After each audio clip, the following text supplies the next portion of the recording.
Show with Irish. Show with Irish. Show. Sometimes it's good to just yell about football. What are you doing? Don't do this to me, Harry! The Ohio State. It's Ohio State! What do you mean, the? It's a poison! I almost stroked out and died over it. I'm glad to be at the party. I'm mad we're this late. You ain't a captain of nothing but a sinking ship! That helps the defense without them even doing a damn thing! Doing a damn thing! The call-in line. 312-988-15. You tell Johnny all you've heard and seen. Oh, Irish. Oh, Irish. Oh, Irish. Oh, Irish. Irish. Yeah, that's right. Oh, Irish. Oh, Irish. Oh, Irish. Oh, Irish. Irish. Yeah, that's right.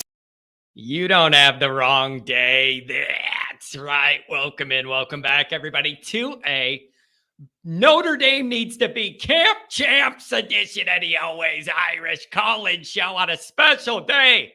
I don't think we've ever done one of these on a Tuesday, so I don't know if nobody's going to realize that we're doing this and all tune in tomorrow to nothing at 9, or if we're going to have the same crowd here. I don't know, but either way, I had to get you guys your show. I would feel weird not doing it today and being gone tomorrow. So we're going to go over a few things here. We'll see how long this show goes, how many people join with us. Thanks for those of you that are here. Appreciate it very much. As always, you can find the program on YouTube. Do it. Subscribe if you haven't yet. I don't know what you're doing. Give the video a thumbs up. That helps me as well. Notifications on that way you alerted every time a new episode drops. You don't want to miss it. Twitter. Search bar, Always Irish, or at Always Irish Inc. Emails, alwaysirishnd@gmail.com. Audio only. Anywhere you want me, you can locate me. And, of course, the call-in lines. 312-988-15. You tell Johnny all you've heard and seen about Notre Dame football camp starting tomorrow. And then the heat wave comes. Going to have some heat. Got to get used for that North Carolina State, North NC. Spit it out, idiot. NC State away game in that heat. Get used to it now in that South Bend heat. Why the hell not?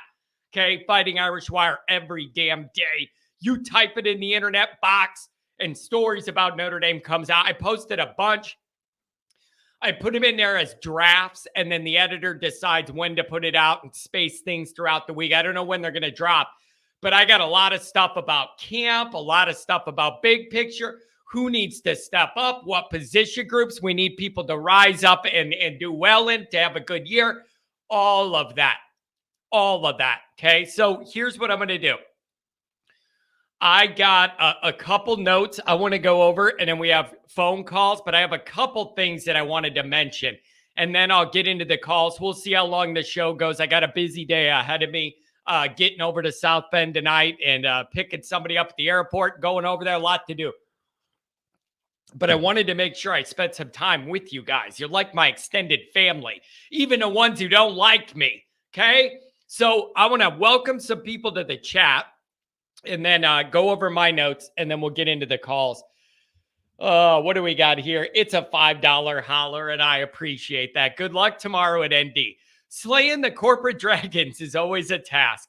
Here's to you forging new relationships and strengthening existing. Pat, that means a lot to me. I really appreciate that. And in a way, that's kind of exactly what I'm going for and what I'm trying to accomplish.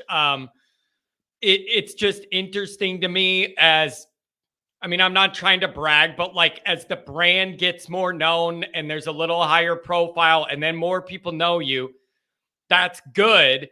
But that also means I want more access and need some more things at Notre Dame, but I got to get to know some of those people and let them know me and the way I think and process things more than just seeing me yell, right? Like just seeing me yell in the basement and that kind of thing, and let people know that I care about this stuff and how much I love Notre Dame. And I got to massage some of those relationships, because when you go at things the way I do, it doesn't always curry favor at Notre Dame. I don't go by their corporate line. And if I disagree with them or think they messed up. I don't cover for like all that stuff comes into play. So I got to meet some people and massage some relationships, get to know people, let them know me.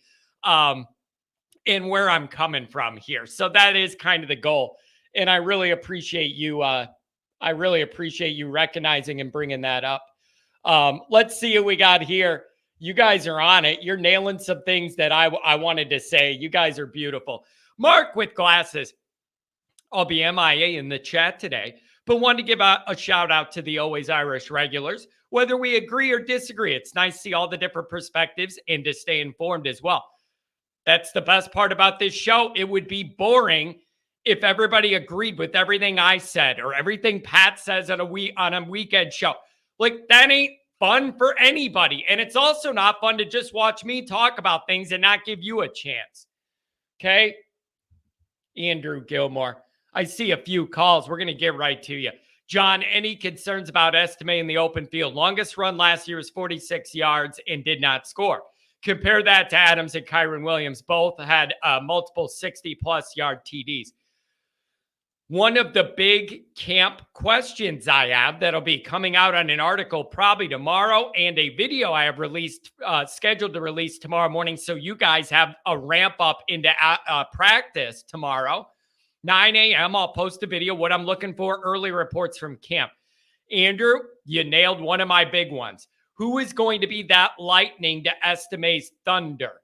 He is not built the way, I don't think, to take all the carries in a game and all that stuff. Like there's a line with him you don't want to cross where you're sacrificing that power and burst and his energy.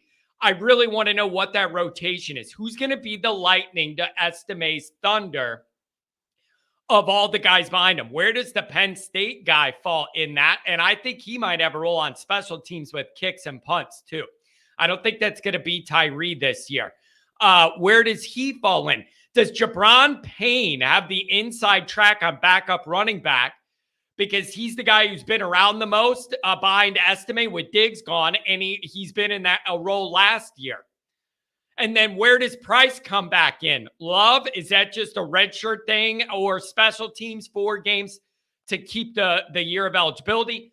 I don't know, but it's going to be very important for Notre Dame to have kind of a lightning option to balance out the thunder of Estime. And I don't want to see them run Estime in the ground, right? Like, he's tough and all that, but I just don't think you want to cross that line to where you're not getting him at maximum tilt impact. But that's a really, really good question. Really good question. Yeah, tell me about it. Happy Tuesday, AI family. Back-to-back days at the college show. That's when you know the season's about to start. Yeah, that's where you know John's going to be out of town too. Domer guy, paint that house Rockney built green. Of course, you got to do it. Eric, it's good to see you. I think Eric said court got canceled, so he's here today. Appreciate it, buddy. Mark Ingram, Alabama, and native of Flint, Michigan. I don't think I knew he was a native of Flint, Michigan. The Flint Tropics is replacing Reggie Bush on Fox. Reggie Bush was a money thing. Seems like Fox could have done better.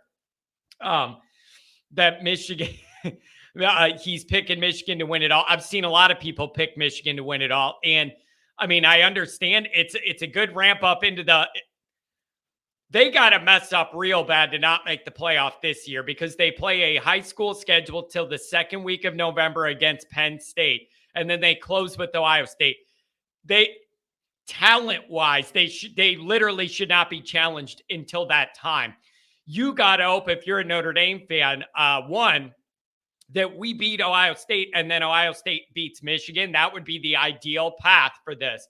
And then I got to hope the talent matchups aren't going to be close. But in my mind, I hope Michigan has themselves a Marshall day or a Stanford or a Cal day, where it's a sleepy day at the big house. Nobody's excited about the game. They sleepwalk, make a couple mistakes, and then you're in a dogfight. You lose on a field goal in the last seconds, and then their plans are starting to kind of fall off a kilter. That's what I'm hoping for. But my God, they have an easy run up. An easy run up, and I don't like it. I don't like it. Jay Lehman, if we have a 1K wide receiver, it'll be Tyree with the yards after the catch. That's another great question. I believe that he is Notre Dame's secret weapon on offense, and you could slip him out into space, get him the ball, let him jitterbug, and then do the thing he does. He was never best suited for a north-south handoff run game. That's never been his best strength. If they use it right, he's going to be a deadly weapon. My question is, what does that usage look like? How many plays do you draw up or give to him? Or he's, the hot route, or, whatever it is, he's the bailout. How many of those touches do you expect Tyree to get in a year? Like, that's what I don't have an answer to. Is it a couple, or do they try and give him the ball more and see what could happen? I don't know. But that's interesting to me. Chief Brody, good to see you, Chief. Johnny, going back to back on live shows. Again, I told you must not have been here yesterday. I'm going to be at Notre Dame tomorrow. Not going to be able to have a show, so we got to do it today. Mikey Poles, my security guard. John, one of the things I'm looking forward to in camp is which QB, Minchie or Angeli, is going to step up and be the clear number 2. The battle for QB1 next year starts now. Who will seize the opportunity? No doubt. That is a big question. Who's going to be that number 2? Now, what you hope to say after that is, hopefully it isn't the end of the world and that guy's in mop-up duty when we're beating somebody's face in and we're getting them hopefully it's not like last year's backup where they are the main guy. Okay? Now, Angeli is going to have the inside track, obviously, because he has more experience. It's going to be incumbent upon Minchie to make that not a given that he's just the number 2 and to ball out and do all that. The other part of this is, depending on how often this backup has to play, doesn't that matter too? Because I could see the staff wanting to preserve a full year of Minchie by not having him play, more than 4 games or whatever it is. So that's an issue too, is I wonder their willingness to want to use him as opposed to saving a year. And then you go into next year with Minchie off a red shirt with that full year. And then also hopefully Carr coming in bigger, stronger with that arm, ready to compete. And then you have the whole other dynamic of, is Notre Dame going to have to go to the portal for a starter next year? I'm not ready to have that discussion now. I'm worried about this year. But bigger picture, that's also something they're going to have to make a calculation on. And I got news for you. Every transfer quarterback Notre Dame gets, you're going to have a lot more Jack Cones than you are Sam Hartmans. And so that's another calculation, is if you bring in a transfer guy, they got to be head and shoulders better than what I think Minchie and Carr is going to be for me to want to give up a year of them developing and us seeing what we got in those longer-term guys. There's some issues to figure out there for sure. There's some issues to figure out. Sean Hunter, love thee forever. We certainly do. C. Jones, always Irish, back to back. Have a good trip to South Bend, John. Appreciate it very much. Always a good day when you roll in there. Except I don't think that beautiful Golden Dome's going to look the same yet. Did you see they're repainting it? They're regilding it.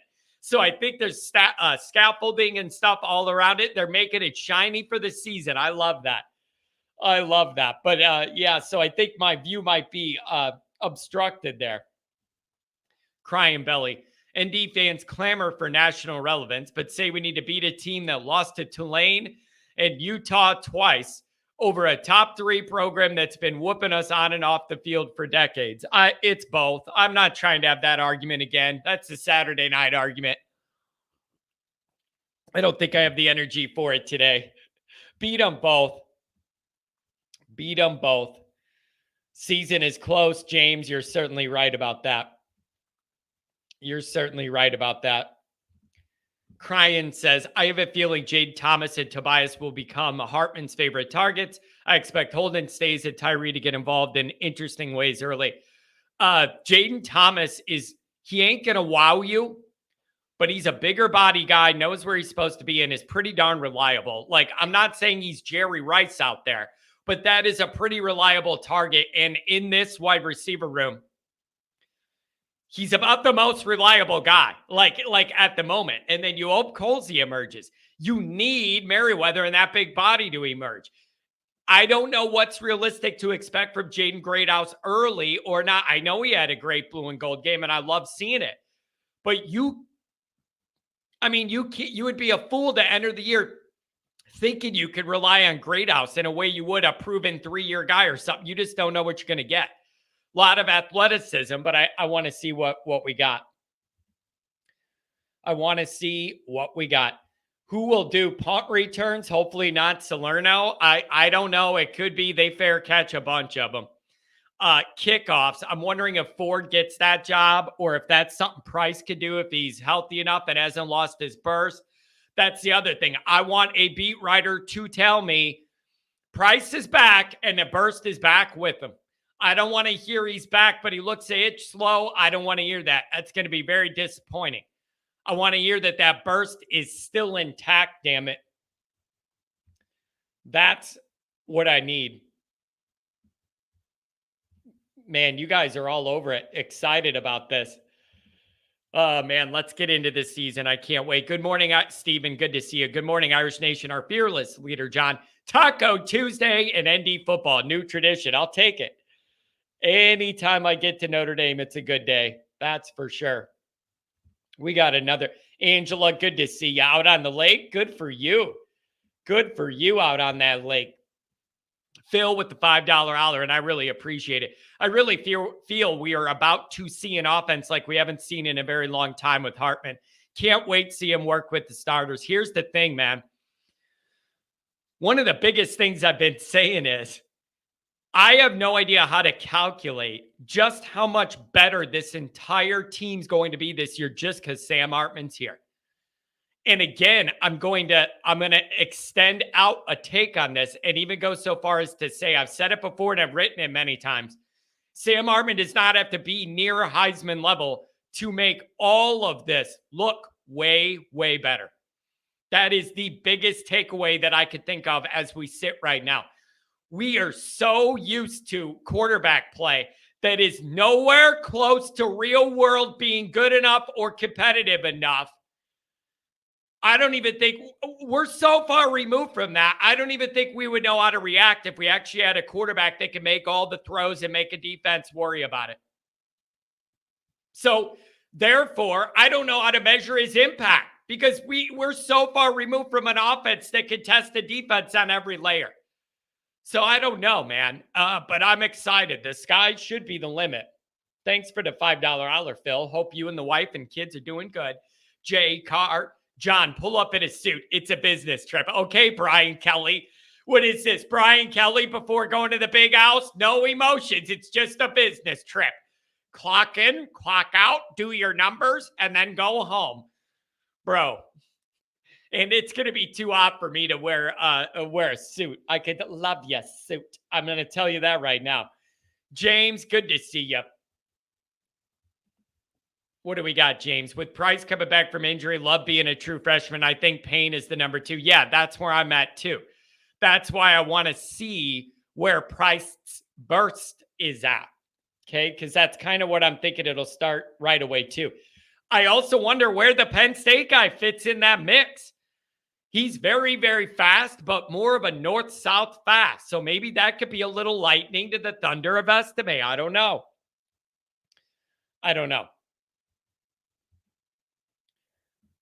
$20 holler from Eric. Thanks so much. Here's a couple bucks for your trip tomorrow. John the ass kisser.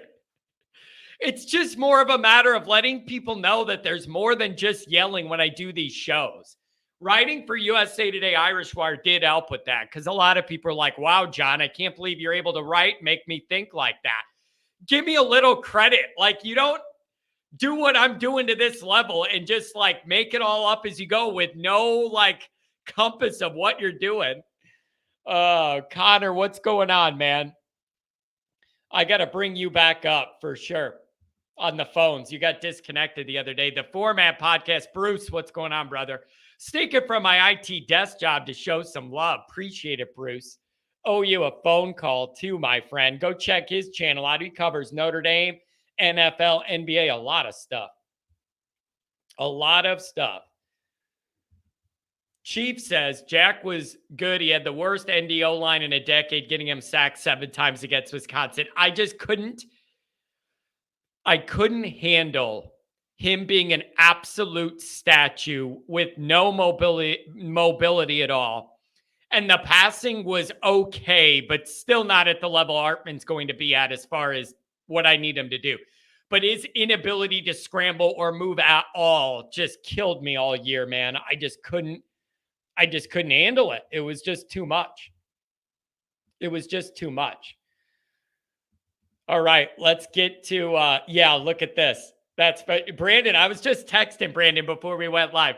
John joined the Illuminati and now had to sell his soul to the church to grow the brand. Yeah, that's it for sure. I'm going to be in all those rituals. I'm getting branded. They got me in a dungeon, initiating me somewhere. $2 holler. Johnny, you hitting up any pubs while in South Bend? I don't know what the plan is. Depends on what time we get in tonight. And then tomorrow night, anybody that wants to maybe go get dinner and get a drink or something, you know me. I'm not shy. I will meet anybody. I will talk to anybody. Hit me up on Twitter or whatever. Email me. We'll meet up. I'm going to be on campus. If anybody's near campus and you want to meet up, walk around, do whatever, let me know. Holler at your boy. Okay. I'm going to go through a couple bullet points and then go to the calls. I'm going to make it fast to give the callers the time. Number one is recruiting momentum amongst fan bases is very wild. Ever since the Scott situation, it's been worry and concern and a little bit of leaning on the negativity. Can Freeman land enough good players? Blah, blah, blah. How are we going to do? And all this stuff. And I'm not saying I wasn't doing that too. I ride that wave too. Now we get KVA. You moved, I believe, number 7 on 247. And now I'm starting to see optimism again on Twitter from other Notre Dame media people and the fans. Is it that fickle that it's just one guy 1 month puts us in a downtrend and then one guy a month later, now we're on the uptrend? What is the truth on this recruiting class, in your opinion? I don't think anybody can claim it's bona fide elite. It isn't that, or it'd be in the top 5 and it would. But do you feel better about it now? We've been saying that defense needs some star potential. Well, you got it. I just need more of it. Give me one of them at safety. Give me a KVA at safety. Give me a KVA on the defensive line, and then I'll feel great. And then Jay Carr just hit it. That's the next one I need is Gerby Lambert on offense, and that's a 4-star offensive lineman. I'd love to steal Beasley, but I don't know if that is realistic or not, or if that's feasible. But every day I keep hearing and reading that name coming up, so there's got to be some sort of solid relationship there, I would think, right? But I need Lambert, and the Notre Dame people say that they feel really great about where we're at with Lambert. Even to the point where people are a little surprised that commitment hasn't happened yet. That's how good these people feel about Notre Dame's position. So I'm open to see that as well. So I'm just wondering, are we really that fickle? Like me too, with the up and the down. And then with Scott, it was down. We're never going to get a good player again. And now you got a guy that could be an instant early impact guy. We feel better. Such is life as a diehard college football fan of any teams in the middle of the summer when there ain't much going on, right? All right. Here's number 2. And then I only got one more and I'll go to the callers. I feel bad making you wait, but I talk a lot. I'm sorry. You couldn't do one of these shows if you didn't talk a lot. Oh, man. Here's number 2. When it comes to this year, and I see and listen to what other Notre Dame media creators and the beat writers and the guys that have 40 years of experience watching Notre Dame, when I look and hear and read what they're all saying, I can genuinely see Notre Dame making an 11-1-ish playoff run. I could see that path. If everything comes together, you have decent out, the guys we know we're expecting to be good, stay good, and then a bunch of other guys step up and Hartman's healthy and all this stuff. I can easily see an 11-1 Notre Dame playoff run this year. I can also easily see ways this year ends up just like last year. A couple of injuries you can't afford in areas of weak depth. you catch a couple bad breaks in a game or you sleepwalk, boom, you're looking at 8-4 again. The D-line's getting ran on and not getting after the quarterback against our better teams. Against the better teams we play, that offensive line in the inside gets pushed around a little bit, and it ruins all those dreams we have of a magical passing attack. If you do that, then 9-3 is right in your ballpark. I just don't know what way it's going to go. But I could honestly make logical and practical arguments for both paths, playoff and bust. There's just too many unknowns for anybody to act like they know what way this is going to go. And I guess that's why we play the freaking games, right? Like, that's why we play the games. But I can honestly see an 11-1, and it wouldn't surprise me at all. If we went 8-4, 9-3 again, I get it. I could see that path, and it's like, John, how could you be so negative? I'm not being a negative Nancy. I'm being a realistic Ricky. When is the last time everything went great for Notre Dame in a season all the way through? Like, I don't know, man. I'm just saying. Hartman could change everything. I'm so hopeful for that being the reality, that what that guy brings just changes things. I really do.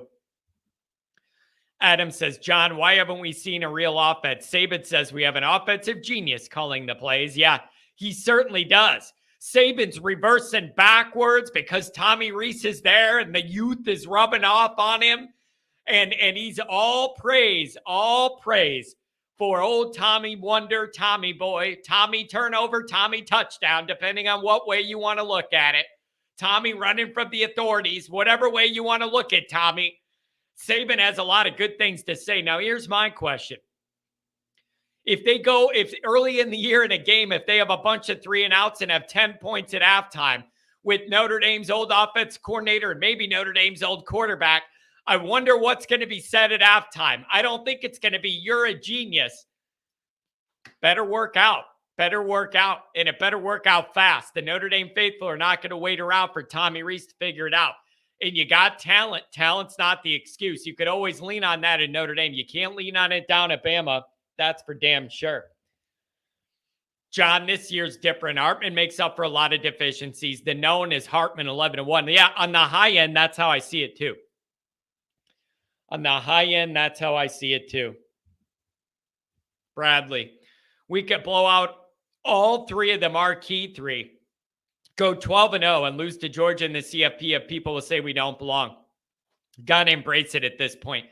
I think if you're in that position, you got to look at the 12-0 then, or even 11-1 and making the playoff and what that would mean for Freeman, taking some of the heat off him. There's no way for me to measure it, but that would have to also help recruiting very much. I mean, if Notre Dame made the playoff this year at 11-1 or 12-0, it's an unbelievable success for Freeman year two. And then you see with the real quarterback, if you could do something different in the playoff. Whenever we made the playoff, yeah, the defense ends up getting ran over, but a part of that's because the offense can never do anything. Whenever we've been in that playoff environment, the offense is just dead before it even starts. We don't have the athletes. We're not even trying to be aggressive. Kelly used to get conservative because he knew we were outmanned and just wanted to keep the game close, didn't take chances. It's just been a bad dynamic. That would be the big difference. If Notre Dame made the playoff this year, they may actually have a chance to have an offense that could keep them in some of those games in a way that we haven't seen. But I just think it's funny that when we're sitting here at the beginning of camp, it would not surprise me if we went 9-3 and if we went 11-1. Neither one of those would surprise me. It's just a matter of what's going to happen to line up to make all of these realities or not. We got another $5 holler. John, I appreciate your approach to challenge the status quo and invite alternative opinions. Good luck on your trip in helping ND also recognize this. It's just, I'm intense. And you guys are used to it. A lot of you have been here a while. It doesn't surprise you when I yell and scream or go off on something or have a weird rant tangent. Notre Dame higher-ups are not like that. They're not built like that. They're not used to that. I just want some of these people to know I'm a normal, thoughtful guy. It's just when it's showtime, Johnny, you get what you get, and it's raw emotion. And what I really think, I can't manufacture these rants and turning purple. And what triggers me, they just happen. I just need some people over there to know there's more to it than just the yelling. Okay. Another $5 island. You guys, what are you trying to buy Johnny Boy a beer on Eddy Street? I appreciate it. John, the beat writer, said Buckner was beating out Hartman in the spring. Yeah, they did. It's a fair point. They certainly did, and I'll never forget it. And my reaction to all of those reports were, I will believe it when I see it, and only when I see it. I believe that was a manufactured narrative, not from the beat writers, but probably coming from inside Notre Dame to push that as being a competition as long as they could to keep Buckner there, keep everybody engaged, and do all that. I said from the beginning, I'll believe it when I see it. And then you saw the blue and gold game. Although it did come out, Buckner was ready to leave before the blue and gold game. I want people to realize that it did come out. He was already planning on not being at Notre Dame before the blue and gold game. All right. And maybe a part of that explains why he seemed disjointed and disconnected and kind of all over the place in the blue and gold game. His mind was already on being out of Notre Dame in the next move, and he was all messed up, I think. Frustrated, I'm not going to be here. Where am I going to go? But I heard that those wheels were in motion before the blue and gold game. Anybody believing all those reports that it was an open job before then everything, I just don't think it was accurate. I just don't.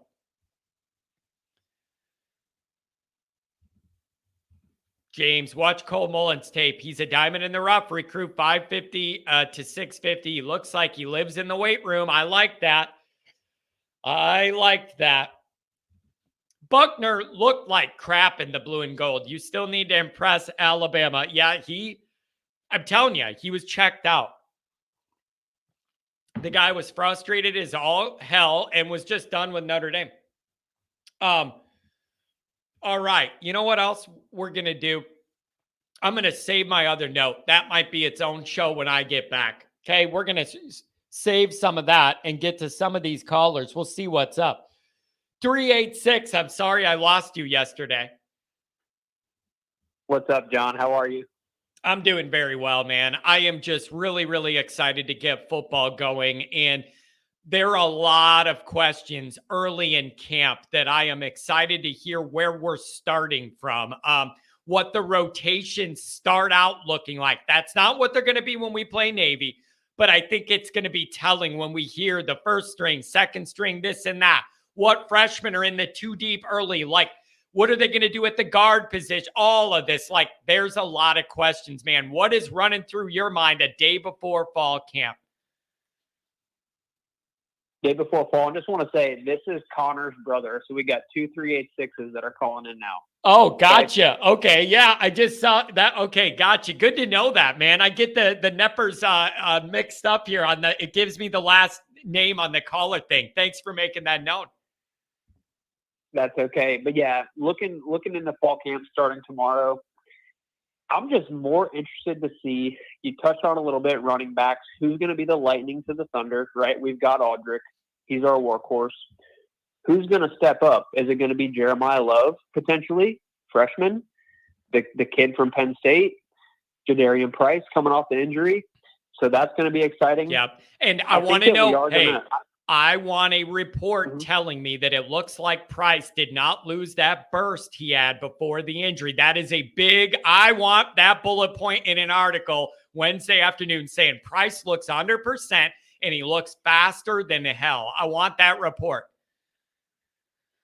And where is he at? Has he been trending towards 100% ready, or where is he at right now? I believe they said he's 100% ready now. He wasn't in the fall, and they've slow played the recovery. Even a month ago, I was hearing podcasts where they were going, I'm getting anxious about where he's at. I want to report on that. As far as I'm concerned, they said he's a full go. Good. And that's all we can ask for, right? Let's get through fall camp injury-free with him at least. Yep. And give him a full fall camp. And the other thing, knock on wood, Notre Dame is entering fall camp in pretty good health, which isn't always the case. But they're going in with guys pretty healthy. The guys that needed some surgical work or whatever did it in the offseason. We're actually in a better spot than we usually are. Knock on wood. Hopefully that stays. Yep, very true. And, just to stick on the offensive side of the ball, through those first couple weeks of camp, are we going to hear some things about this receiving core actually being able to be difference makers and playmakers, even though they're unproven, which I 100% agree with you.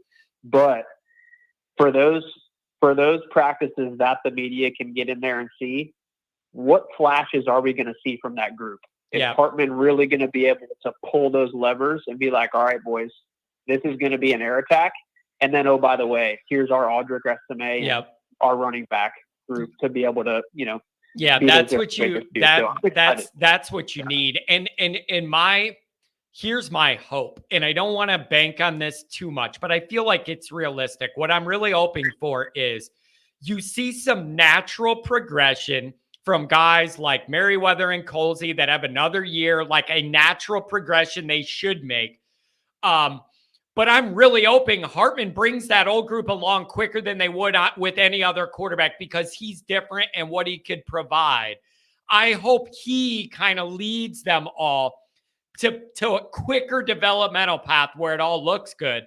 But I don't know whether that's realistic or if I'm hoping for too much. But that would be my dream, is that they all take a jump, and then adding him in there that can actually get him the ball, make all the throws, hit you in stride, lead you the right way, put the right touch on it, not miss a wide open guy. All of that stuff. I'm hopeful he could help them look way better than they would with anybody else. Right. Absolutely. And, I want to see the offense be a little bit more creative. We're so vanilla sometimes, and it's almost like the defense can anticipate exactly what we're going to do. Yep. Notre Dame's been easy to defend. Notre Dame's been easy to defend. You know what I would have done the last few years? Stack the line on early downs, and on third down, make sure I double in the tight end, and then we get off the field. That's it. That's how I would defend Notre Dame. Yep. And can we not get creative with our speedsters? Get them out. Let them be the jitterbugs that they are and break loose. Make a guy miss and go. Like, let's utilize Tyree, right? Let's get him in the right spots. Like, why could Tommy not do that? That's okay. And that's another thing too. Jared Parker, what are we going to see from him? Like, it's a big year for this offense. Yeah. It's a big year for the offense. All right. Let me give you a thought. Okay. Parker started on rough terms because the whole fan base was frustrated with whatever happened with the Ludwig situation. That is not Parker's fault, but perceptually, he was looked at as not the first choice, an inside hire, Marcus hiring his buddy, all of that kind of narrative, okay? However, you got to give this guy a chance, and you don't bring in Hartman to run exactly what you ran last year and run the ball and all that. You do not bring Hartman in here and not open it up a little bit. And I think he's going to do that. I think Parker wants to throw the ball way more than Tommy ever did in his DNA. And I think we're going to see that because it's pointless to bring Hartman here and not. It is. And, you look at last year, we had Buckner and we had Pine. You couldn't really get risky with either of those guys. Yeah. Granted, Buckner got hurt, but we didn't have that confidence that we're going to have a Hartman to say, all right, we can actually go out and attack these defenses, to where last year was kind of just like, all right, well, let's kind of see what we got. Let's not get a little crazy and have turnovers. But with Hartman, it's like, let's open it up. If a mistake happens, which they will, that's fine. We're going to be able to come back next possession, go right down the field. Yeah. So, yeah. And again, everything Notre Dame's accomplished the last handful of years has been with a severely limited offense. Like, severely limited. Nobody would say we have a good passing game. And we were able to win a lot of games and do a lot of good things with, in my opinion, a half offense that could not stress you as a defense around the whole field, sideline to sideline and depth-wise. The world is open to you if you're able to actually stress a defense in that way. We just haven't had it. I think this team could do it. If you're going to sell out, stop the run, Hartman's going to beat you. If you're going to blitz, try and do that. He's on a hot route and he knows right where the guy is. Give it to Tyree and he's gone. And if you're going to drop back, stop the passing game, then you pound it inside. Like, Notre Dame should have an offense that genuinely tests defenses this year. 100%. And John, I was born in 1992, 4 long years after the last title. I just have never seen an offense from the Irish, and I've been watching them since I was 5 or 6. We were born in South Bend. We have this in our blood. I have never seen an offense that has been super exciting, and I just have this feeling that a feeling and a hope that this might be it, right? Yeah. Can we have Hartman come in and do it? But then also not just this year. Let's change that story. Let's change that dynamic, and then just continue it with the guys that Freeman's going to bring in, Yeah. And, I'll give it, what was it? Was 2015. We had a really good, I think that was the Kaiser year. And we were throwing some deep bombs. Okay. I'll give it. 15 was about the most exciting as far as recent in terms of stressing a team deep and being able to do that. But the problem was, we didn't have a good enough defense back then. So then it still kind of held us back. That offense was the most recent I remember that could actually be a deep threat. But we need to see it again. That was Will Fuller, right? Yeah. And that was Will Fuller. Mm-hmm. Yeah. And so everything opens up to you if you're able to do this. And the other thing is, a lot of us, myself included, have questions about the Notre Dame defense. This would help them a ton because we would be scoring more points, relieves pressure on them. Even if we're not scoring more points, but we're holding the ball longer, eating up more clock, that helps the defense as well. Every minute they're on the sidelines eating Gatorade in their face is another minute something bad's not happening to defense. This is the tide that raises all ships. It's got to look good, damn it. It's got to look good, and you're right. If the offense can get clicking and put points up on the board, it just loosens everything else up. It's not like every single possession is do or die for us to where we have to keep up, right? Let's be the aggressor, right? Let's have the other team having to keep up and have the pressure on them, which I think we can do, and hopefully we can do it. So I'm excited, man. Before I let you get on to the next callers, because I got to get to some things here too. What are you happy with this year? For me, I think it's 10-2. If we're 9-3, I'm not happy. I think 10-2 I would be happy with because that means we're going to get one of the big 3, right? Yeah, 10-2 is the minimum that I think this fan base is open to after the frustrations of last year. I think 10-2 would be right where I'm at. And then I'm going to give it leeway, 1 up or 1 down, 9-3, 11-1. I would pick 10-2, assuming reasonable health. But I'm open going 1 up, 1 down, depending on circumstance, certain people that we see do develop or position groups that develop. I have worries we're going to be able to hold up against the run and get after the quarterback in the marquee 3. I got to see that be good enough against Ohio State to know where this is going to go. But until I see us hold up against the run game and get after the quarterback against Ohio State, D-line's a big question of mine. But I'm at 10. You got to be 10-2. And I don't mean 10 wins, including a bowl game. No, 10 wins regular season is the bar I think this fan base is at. 100%. And can we go get a big bowl win, please? I haven't ever seen one in my life. If we can't make the playoff, hey, I'm to New Year's 6. I'm older than you, and I haven't either. Don't feel bad, man. I'm older than you. I mean, there was one when I was alive. I believe would have been January of 94, but I was under 10 years old. I don't remember it. So there's never been one that I remember either. And wouldn't it be so good for Freeman and to be able to knock that meme off, and then we don't have to hear that every day on Twitter, and I don't have to deal with people saying, every time the stat comes out, Notre Dame hasn't won since black and white TV and all this. It would be huge momentum to do that. Get it done this year, preferably in a playoff game, but if not, a New Year's 6, and you actually win it. Dude, could you imagine if Freeman even just won a semifinal playoff game in year 2, heading into the new playoff era where we can lose 2 games and still get in?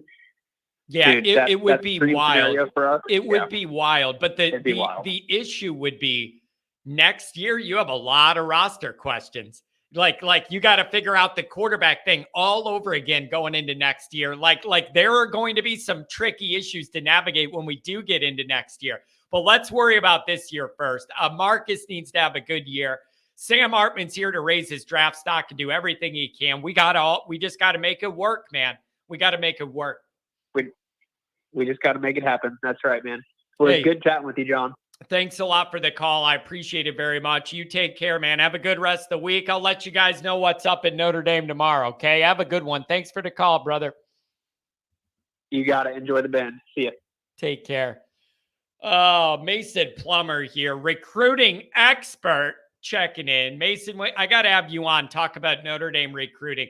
Big picture, small picture, how we should feel about the class overall, who's underrated, why On3 drops our guys. Everybody was saying, let's see how low KVA falls after he commits to Notre Dame. That's the joke I've been hearing. It's like, I wonder how low that guy's going to fall now.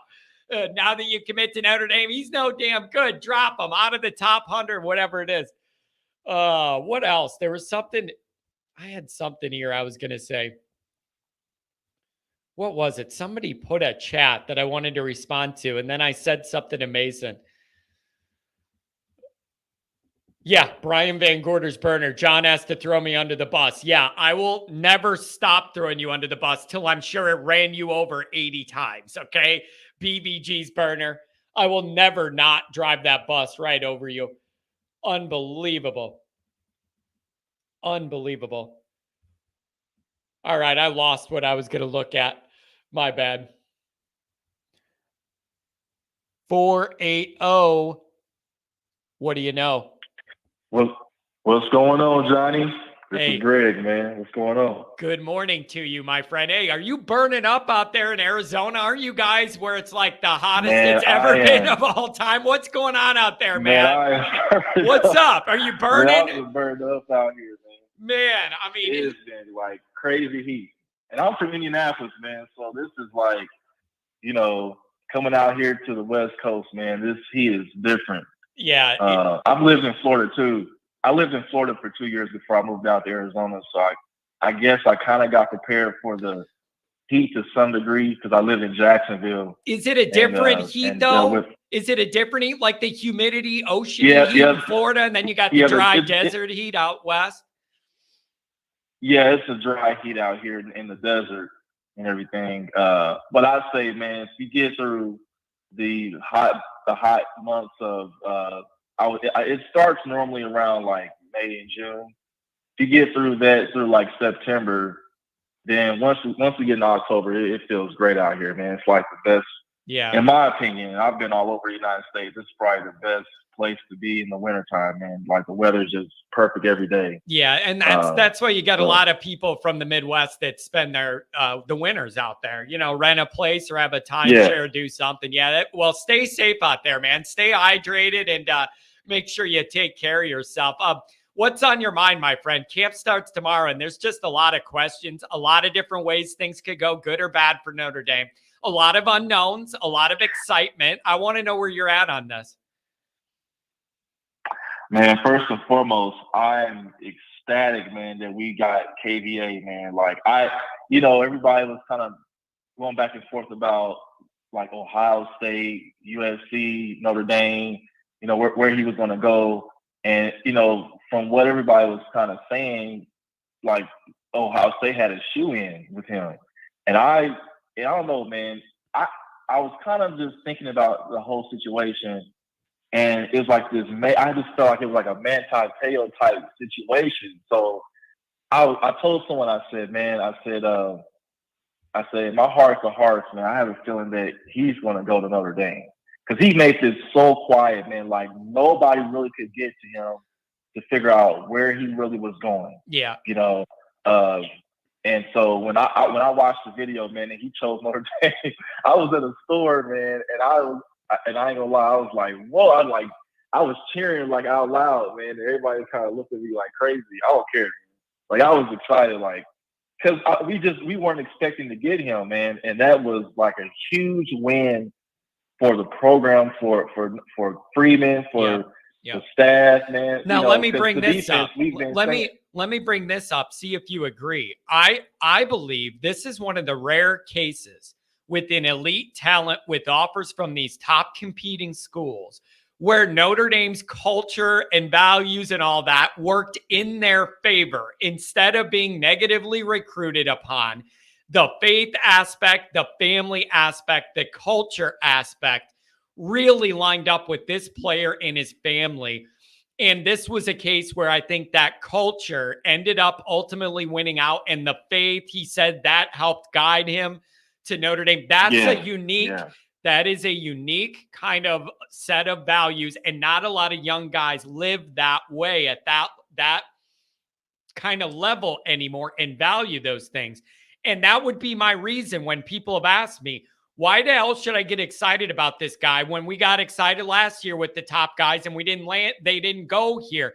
My response would be, I think this is different because that culture, and that's not going to change. And if that was a draw to him, I think that's a different kind of guy. So I don't have the same worry as like Dante Moore, who you saw flirting with everybody and hearing what he was getting offered and everything. Like, that's different. Or a Bowen, who I think was a little immature, and people got in his ear, and then I got to deal with the girlfriend, and then my mom and dad, people getting in. I don't think this kid's just at a little different level off the field. Man, he's definitely not. He is definitely not Dante or Bowen. Man. Right, he's mature. Very mature. Yes, he is. You know how people say like, man, you look like you've been, you act like you've been here before, like you've lived here before. Like, he's that type of kid, man. Like, I look at him and it's almost like, you've been here before, man. Like, you're that mature, that wise, I feel, beyond his years, man. Yep. And just listen to his interview, man, that I saw on YouTube after he had committed. You can just tell, man, he was raised, he has good moral values, and his mom and dad did a really good job raising that young man. Yep. So and those are like the ultimate Notre Dame fits. We have the whole family involved. They have their head on right. They're not chasing a bag. They're looking out for the kid's best interest. It has all of those things I love. And then on the field, here's what I love the most. And I know the way I've known you enough to know how you think and process football. Let me see what you think of this. What I love most about his game and what the film says and everything and what the scouts are saying is, if you can imagine all of the best linebackers you could think of in the NFL, in college, and at Notre Dame, the one trait they all have is incredible instincts. The best linebackers have the best instincts. They have a feel of where a play is going to go, or where they need to be in a gap, or where to position their guys to be. All of the best linebackers have those great instincts. And this guy, everybody says that he has advanced instincts. He could get on the field early for Notre Dame because of that, and I love to hear it. He's a day one guy, man. I saw his film, and I was like, wow. Like, dude, I would like to take that film of his highlights and of showing these instincts he has and give it to every freaking linebacker at Notre Dame right now and say, this is what you need to do. Yeah. Every stinking game this year.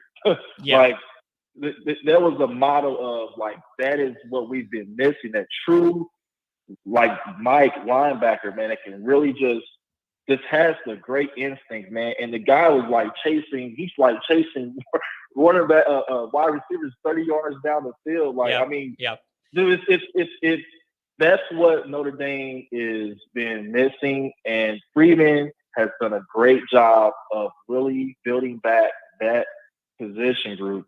And here it is now. You got 3 classes of quality linebackers that not only are fast, but they're long and they're twitchy, man. Like, that's what we've been missing. So now I'm really excited to see now it all come together when these classes really start to get on the field, man. Yep. In the common, like, this guy for next year can play day one, man. Like, that's the type of kid that we need more at Notre Dame. Yes, because that's going to raise the level of competition. When you talk about position groups, when you talk about, and we've been talking about my entire life, how does Notre Dame close the gap on the top teams? We hear that and talk about it in Notre Dame land every day of our lives. This is exactly how you do that, is you start getting more of these type of guys that can compete early. And that raises the competition level. It creates better depth. And eventually you have enough of those guys that could play early. That's how you get to the next level. And Notre Dame needs more of them. I almost need one of him at all three levels, on the defensive line as a linebacker and one in the secondary. Like, you need enough of those guys that can compete right away. I'm going to tell you what's going to happen, John. What? I'm going to tell you what's going to happen, John, because this kind of kid is a kid that if we didn't have the type of effort from Freeman and, man, kudos to Coach Washington. I mean, he was the guy that gave him the first offer at Ohio State. And so he kept that relationship with him when he came to Notre Dame, which was key, but it's like now what's going to happen is all these elite kids, because, they all talk, man. Yeah. All these kids talk to one another. They're going to be watching him. When KVA comes to Notre Dame, they're going to be watching him. Like they talk to these other kids that are there, and they're going to say, hey, man, so how's Notre Dame? And if he has a great experience, if he's getting developed and everything, he's going to say, oh, man, Notre Dame's great, man. Coach Freeman, he's the guy. That's another. I'm telling you, man. That's listen, what's going to... I have heard these guys that cover recruiting describe this kid as a Manti type, but bigger and faster, but with those instincts. And that would be exactly what Notre Dame needs. That would be huge, man. That would be huge for us, man. Like that with the offense of guys that we've already recruited this year in this class, getting KVA, man, I know we all want Justin Scott, man. God knows I would like the kid too, but I think that having a kid like KVA to me kind of balances out my feelings about where the defense went this year. And then we still got the kid, Caleb Beasley, he's like a flip watch, he's on flip watch as well. Yeah. So it's not all is not lost. And I really feel like if we go into this season and we beat Ohio State, we beat, at least 2 out of the 3, of the big 3, that's going to really solidify like where we're going. And I'm telling you, man, the recruits, they're going to be watching this season because they saw the fact that KVA chose Notre Dame over the other perennial powers, of USC and Ohio State. And so they're going to say, man, why would you, so these kids going to look and say, why would you pick Notre Dame? They're going to be watching. Yeah. And if we go out and put a good product on the field, that's what's going to solidify, like, okay, Notre Dame's for real. And I believe that's going to take that's going to really blow up this recruiting thing for us going into the 2025 class. But it's going to come down to the product that we put on the field, which goes into my next point of what I'm looking for, and hearing in fall camp. Number one, I'm looking to hear that the receivers have taken the next step. Yeah. Like they've gone to another level. Yep. Because now you got a guy in Sam Hartman that can throw the freaking ball, 60 plus yards down the field easy. Okay. I need to see more aggressiveness with press coverage from the corners on these receivers. I need to see these receivers, man, like get off the press, man, and making plays, fighting for the ball, 50-50 balls, man. I need to see good route running. I need to know that the defensive line, man, is taking the next step, because we don't have like the star on the defensive line, but it needs to be, a combination of people coming together and saying, look, we all want to succeed. We want this team to succeed this year. So it's going to take a group effort to get there. Yep. And then out of that, someone emerges. Yep. That's exactly what you need. But that's where my anxiety falls, because I see it the same way you do. But I just can't bank on any of what we need to happen until I see it happen. Like, I can't enter the year and just be like, they'll figure out that defensive line rotation. Somebody will step up and we'll be able to stop the run. And Patello's going to get home off the edge and knock the quarterback's head off every week. Like, that's a great plan, but I got to see it to believe it.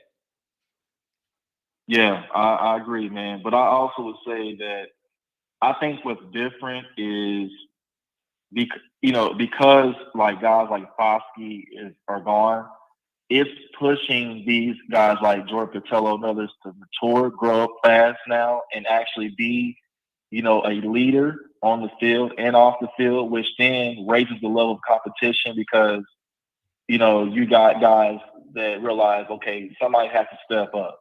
Yeah. You can't, there's no like, okay, well, I can kind of last a little bit because, well, you can lean on Foskey. Foskey's not here anymore. Yeah. Somebody's got to step up. Somebody's got to be a leader. And so I think that's going to be a great factor in all this.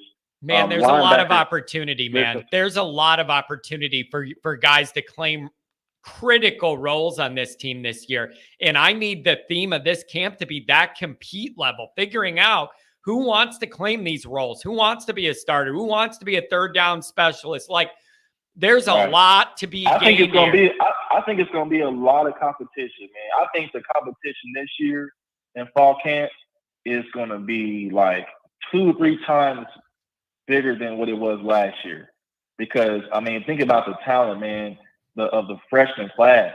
I mean, that alone is going to push a lot of these guys. Yep. Because the Maris Leofows of the world, okay, bro, you got to realize now you're on the hot seat. Yeah. You got freshman linebackers that are hungry. Yeah. They want to play. They're not coming to sit here and they're not trying to red shirt, nothing like that. They want to be on the field. They want to play. They want snaps. Yep. So either get an assignment or you're going to get replaced. Yep. That has to be the attitude.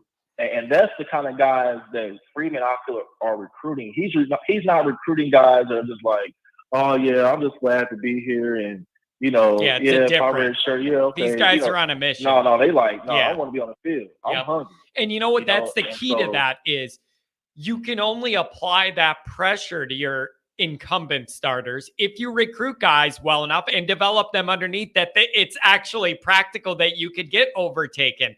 And finally, Notre Dame starting to get to that point. Saban does it. Kirby does it. Yeah. Saban does it. Kirby does it. Ohio State. All these programs that we see always at the top 3, they're recruiting guys that are not coming in to be lax. They're coming in and saying, I want your spot. Yeah.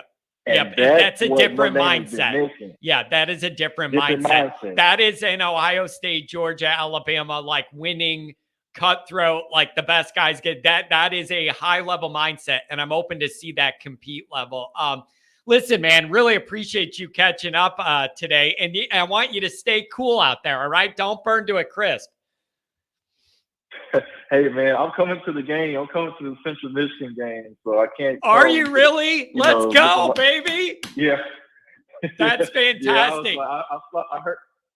I heard that you were going to be there, so I said, man, I guess this is my moment of. Well, not only am I going to be there, but we're having a big party, man. We're having a big tailgate that day. It's going to be fantastic. So just know I'm having a huge tailgate. So just know you're going to have a place to be with all the people from this chat and everything else. And Pat will be there, my co-host on the Saturday night show. Like, everybody's going to be there. We're going to have, well, not everybody, but a lot of people are going to be there, man. We'll be in touch.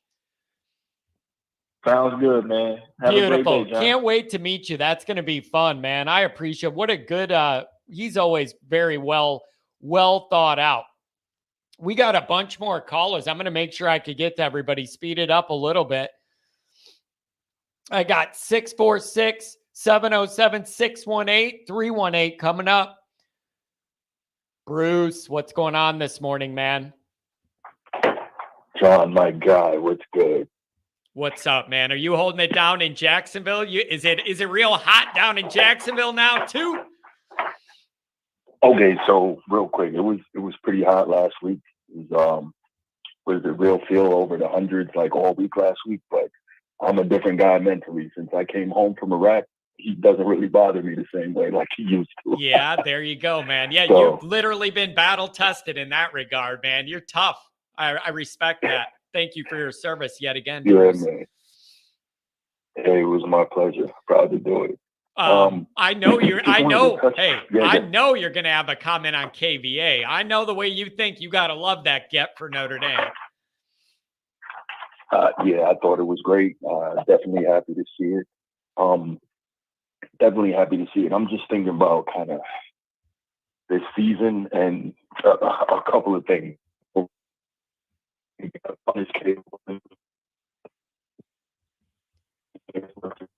Do I got you? Did the humidity in Florida melt your phone signal or what?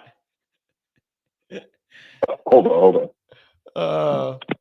It's all that Florida heat. It melted my damn cell phone signal. Yeah, hello? Sorry about that. Now you're good. Yeah, you're way more clear now. Yeah, you're good now. Okay. Yeah, my Bluetooth is going crazy. No, I was saying that one of the main things I've been thinking about is USC, and we got to punish Caleb for having Heisman moments against us last year. Yeah. That was not cool. I was very upset about that. Yeah. He's in our place. He's in our place this year. Dumb. You got to step up to that kid. And the only way to shut him up is to put him on his ass over and over again and not let him clown you again and hand him the Heisman again. And that's exactly what I've been telling my buddies that hate Notre Dame. Like, he's in our house this year. We got to punish him. But on the quarterback thing, I've heard you, and I've been meaning to ask you about this for a while, consistently talking about Jack Cohn and his lack of athleticism. Where does that come from? This dude was like an All-American in lacrosse. Like, you can't be a statue and constantly moving around in lacrosse. Granted, it's a different sport, but where does that whole thing come from?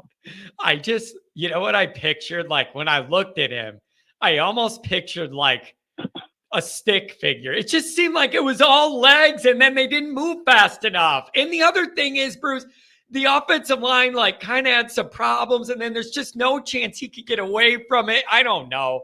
He was just slower than I wanted him to be, man. He just couldn't get away from anything. I got you. I just thought that was so odd, being that, lacrosse is a game where you have to be very mobile, etc. But anyway, next thing, I actually wrote down my points, so I wasn't forgetting this time. Wide receivers, is there really hope of a legitimate downfield passing threat this year? I mean, we did see some really good flashes from Tobias Merriweather, and we saw some decent stuff in the passing game last year, but I mean, I think someone mentioned it earlier. The last thing we remember is Will Fuller V and what's the guy's name? Deshaun Kaiser really going bombs away. That's the last. Somebody said Jack Cohn was a goalie in lacrosse. So if he was, then that helps on my slow side. They might be trolling. I don't know. I'm just saying that was funny. No, I don't think he was a goalie. Yeah, I just thought that was a good troll. If it was, that's funny. Bruce, I think there is the potential with the athleticism that's now in the wide receiver room, combined with what Hartman can provide, to legitimately be able to stretch defenses. However, I haven't seen it yet, so I can't believe it till I see it. I'm hopeful for it, but right. I don't believe. I've been hurt by Notre Dame too many times to believe when I shouldn't have believed. I am at the point where I got to see it to believe it. I am encouraged. I think there's potential for it, but I got to see it before I believe it.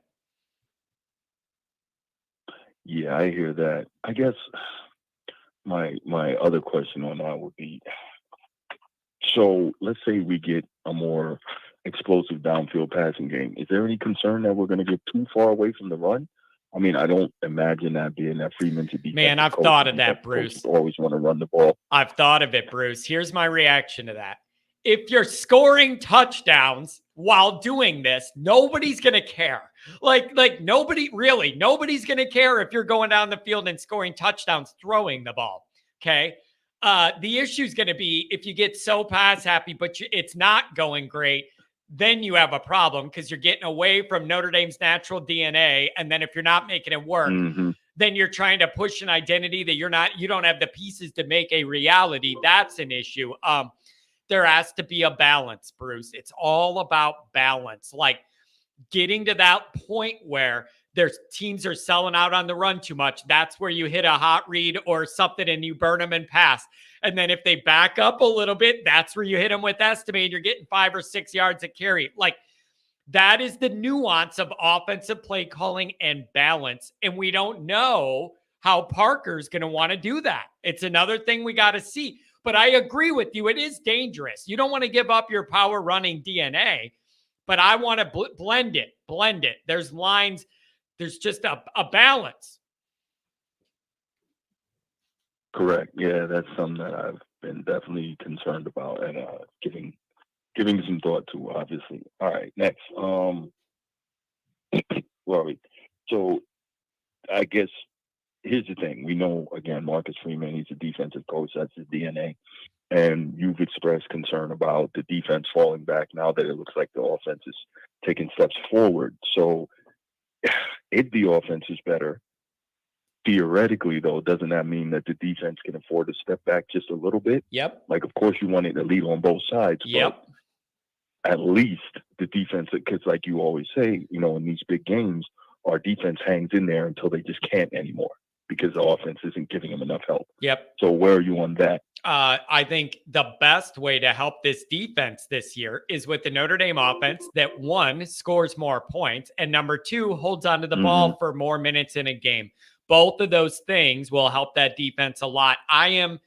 It felt like last year, if the defense gave up a 2 touchdowns, the game might be over. Like, you just couldn't always trust Notre Dame's offense to score enough. And I don't like that defense feeling like they have to be perfect, to win a game. So I expect us, if we don't have a much higher time of possession, I'm hoping it's because we're scoring quicker, because we'll be able to move down the field with more urgency rather than plotting and slowly building these drives. Maybe we'll pop more 30, 40-yard plays and get big chunks and move down quicker. All of that's going to help the defense. I agree. Yeah, I hear you. And finally, going into this season, what are you thinking about impact defensive players? Any names you're really paying attention to? I'm telling you, here's number one. I think Jordan Botelho, he's got to have a big year because he's assuming that Foskey getting after the quarterback role, somebody has got to be, someone has to prove, to put on film that they're a problem getting to the quarterback and make that a consistent week in, week out issue. We know he's a hard hitter. It's his time. I need him to get after the pressure in the quarterbacks. One big question I have, where that's coming from this year, and stopping the run as well. And so I need to know we could get after the quarterback and stop the run, Bruce. And I have questions about both of them as we sit today. Agree. I just do. I got to see it to believe it. Yeah, I agree. Well, that's all I had, man. I wanted to, like I said, I'm at work. I'm freaking sitting here installing some stuff on this computer, but wanted to give you a shout and kind of touch those bases. I appreciate it. I thought you were I figured you at work. You were talking kind of low. I thought maybe you were at work. I love that dedication, Bruce. I appreciate it. That's beautiful. No doubt, man. And then somebody's going to walk by, start saying like work terms. You know what I mean? IT, this and that. They'll never know you're talking Notre Dame football on the job. Bruce, have a good one, brother. Right. Take care. Good talking to you. Yeah, you too, man. See ya. Right, what a good guy. Good family. Military man. Just a great family. Met him. I think it was the Stanford game. I got to meet him on campus, and everything was beautiful that day up until it wasn't. Right up until it wasn't. Cheap with the $5 holler. If the O-line doesn't suck like they did early in 21 and 22, the wide receivers just go out and be good athletes. The offense should be really good. Here's the other advantage about the offensive line situation. I always hear offensive lines take a few weeks to gel. Even if you think you have a good one, it takes time to gel. Okay? Well, you don't have Ohio State week 1 this year. You have Navy, Tennessee State, NC State, and Central Michigan. You should have plenty of leeway to be able to ease this line into the year, not be perfect, and still win. This is not like playing last year Ohio State with a new quarterback right out of the box week 1. This ain't that. You got more wiggle room here, and I like that. You should be able to ramp that baby up. Ramp it up. 707. What's going on, my friend? Hey, what's up, Johnny? I know you're a different I know how you are. You're sitting out there and your wheels are turning thinking about camp and what we're going to see and what we're going to be. That's it. It's a different version of Morning Joe for you. Yeah, there you go. So that last caller was good. The point I think he was making was how, the depth now is just such a different thing than from Brian Kelly. Like the quality, these are all mostly upper 4 stars. And Kelly, if we got 4 stars, they were like top 300 kind of people, Yeah. to get a 4-star. So when people were always seeing stars drop, it could be because of that, because the quality wasn't quite there. But I think what they're doing, and especially on defense, is really good. I mean, we're going to have to see what happens after Hartman next year, but what we have going, what's coming in these days with Al Golden and Al Washington, like, for example, Justin Scott, so what? I think he could have been afraid of the competition, because we had Devin Houston sign and we had our boy Brennan Vernon sign and Bryce Young. I mean, Justin Scott might have looked at those three guys and said, geez, I might not play right away. Hey, you know what I want to bring up about Justin Scott? I don't know if you're on Twitter, but I was on Twitter last night, and there's all these accounts that post message board comments, like the Notre Dame message board comments that are funny, reacting to things, and they will post them publicly to make fun of people. All the Ohio State fans were like, our recruiting sucks. We can't land anybody good. How are you going to let Notre Dame get a guy we want? All that. I'm like, how quick do you guys forget? A month ago, you were dunking on us about getting Scott. Now they all forgot that, and they're acting like they never get any good players. Back off. They got quick memories. They were going, oh, we can't do this recruiting. This is unacceptable. Man, but it was damn good to win one that USC and Ohio State wanted. It really was. Yeah, that's like cry me a river, will you? Yeah, exactly. Geez, like, save a little for everybody else, man. Give us a break. Man, I don't know. What do you want to hear out of camp early? What do you want to hear? I think I was a little bit concerned when they got KVA. I was thinking, well, here's the typical pattern for Notre Dame. But the way you expressed it, in that his religious backing, like the first thing he said was, I'm going to Notre Dame to become a man, like that's insane. I love that. That gives you, and then he was like academics and football, Yeah, you can tell these guys, man, the parents have it together, like what their values are, close-knit family, the culture, the spirituality. I think that is going to insulate us from having the problems we had with our best players last year. I just feel this is different. Like you said, the way he was speaking, that is like everything screamed Notre Dame fit, perfect Notre Dame fit. And also, there is a lineage for those kind of guys at his position at Notre Dame doing that and operating that way. It all lines up perfect. And it was a good recruiting win for that staff. They kind of, I think, needed one. And everybody should be flying high into camp tomorrow. I like that. I think so. And I'm just hoping that, like the previous caller talked about, is these kids coming in, it's going to be a wild, they don't want to sit, and they're good enough to take over. Like I want to see KVA play alongside Drake Bowen. Yep. And that kid, yep. I think it is. He's a pretty big boy. Yeah. And get Snead out there and see what those guys are going to be flying around. Mm-hmm. And then, is it Ziegler? I think is the other guy. I mean, these are young freshmen or freshman sophomores with 4 years of eligibility. So, man, we were weak. Yeah, I've been hearing really good things about Drake Bowen early already in the offseason. I'm hearing his maturity level is very high too. And that doesn't surprise me, seeing what a leader he was with his high school stuff and playing injured and still making play. Like, he has all the leadership qualities you want. Now, and I the rest of this recruiting class, I don't know what it's going to look like. I want you to land Gerby Lambert. Give me that 4-star O lineman. If you could steal Beasley, now you're really off. That's a whole different thing if you could do that. And then I don't know what else you're looking for. I would like another monster D lineman or a safety I trust, but I don't even know if we have any of those on our board, to be honest. Yeah, I think safety is an issue unto itself that we still have to address, and it would do my heart well. I don't hear any more talk. They had, I think, this kid Trey Harrison show up at one of their camps, but I haven't heard any more talk about him. And if they got him to go alongside of Ben Franklin, Benjamin, what's his name? Morrison. I'm losing my mind.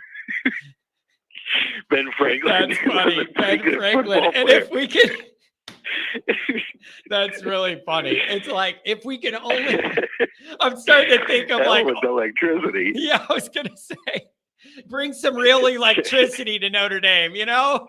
That's it. I There like you go, that. buddy. I like that. That's good. Bring some damn electricity to town. Oh man, I don't know. I want to hear about high level competition early in this camp. I want to hear that guys are getting after it. I want to hear that they are fighting for their spot. I want to hear that it's hard to decipher who's going to win a job because they're all doing such a good job. Like, there are things I need to see. I need to hear reports that they got those guard situations figured out, and I'm going to be able to trust it. Like, there's a lot that I'm open to hear. Yeah, I was surprised. I think I saw on some other chat that, like, Ohio State has, like, I think they were saying they're going to be the best offensive line because of all the experience coming back. And they mentioned the other typical teams, but I didn't hear any mention of Notre Dame. And when you have kids that are going to be in their third year at tackle, I mean, they're going to help those young guards next to them, you know? Yeah, they are. It's almost the opposite of what Quinn did with McGlinchey. It's going to be the tackles helping out these kids on the inside. And then you have, unfortunately, but you still have a 6th-year player in Zeke Correll. So, yeah, I mean, I'm just hoping he finally understands how to play, you know, and gets stronger. He really needs to hit the weights. Bilas, is that his name? The strength and conditioning. He needs to work with him to make him a beast, because he's not big and strong from what I've been seeing. So, yeah. But he is experienced now. I mean, you have to hope that he has not hit a ceiling, because that ceiling was very low if he did. Yeah. If I was an opposing defensive coordinator, I know I'm not even messing around with those tackles most of the time. I am developing every plan I can to confuse up the middle. Yeah, up the middle. And I'm running all sorts of stunts and doing everything. I want those guys having to question who's coming from where, get turned around, get off balance. If I'm attacking Notre Dame, I am coming up with every game possible to throw at the middle of that line, knowing that on the outsides, I'm pretty much screwed. I would do everything I can to mess with our guys inside and say, are you going to hold up or not? It's another huge question I have for the year, how that's going to go. Well, the only positive you can see from that is that Estime's got a little more experience, so that if it is a pass play and they do blitz up the middle, maybe he can pick up those backers that are coming in, you know, or doing any stunts. Hopefully he'll have that's what was so good about Williams when he was here, was he was very good at picking up blitzes for the quarterback to throw. Yeah. Yeah. And so I don't know, man, I can see earlier, I don't know if you were on, but I said, I could see 11-1 playoff run being very reasonable. I could also see things going sideways a little bit and 8-4, 9-3 happening again. I could honestly see both paths. The only thing, John, about that is, even with one loss, it's always so against Notre Dame because they're independent. Because when you have every conference champion, you know, there's 5 of them, but you can rule out the Big 12, I guess. And then, you know, USC, you can't rule out anymore because they've done so much to change their perception. So if you have, you know, Georgia, Alabama, I don't think LSU is going to be anything, because we know Kelly, but Georgia, Alabama, Michigan, and Ohio State, and USC, and maybe Washington or Utah. I mean, it's going to be a pretty tough road to get in, and Clemson.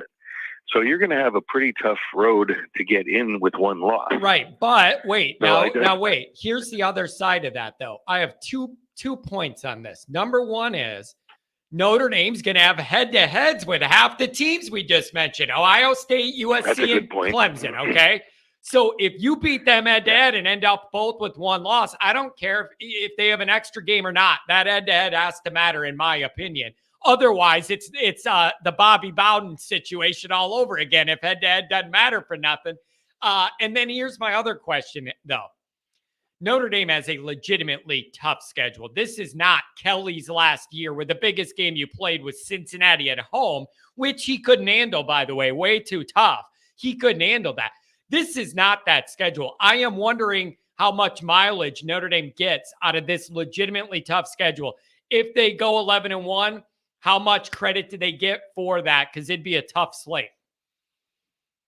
Yeah, well, you're looking at, like, I think the two very sketchy for me worry games are going to be Pittsburgh. They won 9-4, and now this year they have Drake May, right? How about Duke? Yeah, well, Duke possibly too, but my 9-4. other was Louisville.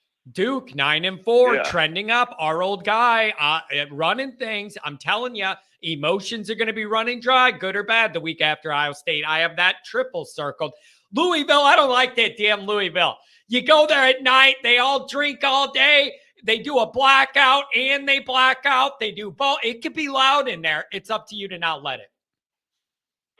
Yeah, I mean, I think by the end of the year, the strength of schedule is going to prove out in Notre Dame's favor, and that's what 11-1 might get them past some of these conference champions. Now, let me ask you this. Now, let me ask you this, though.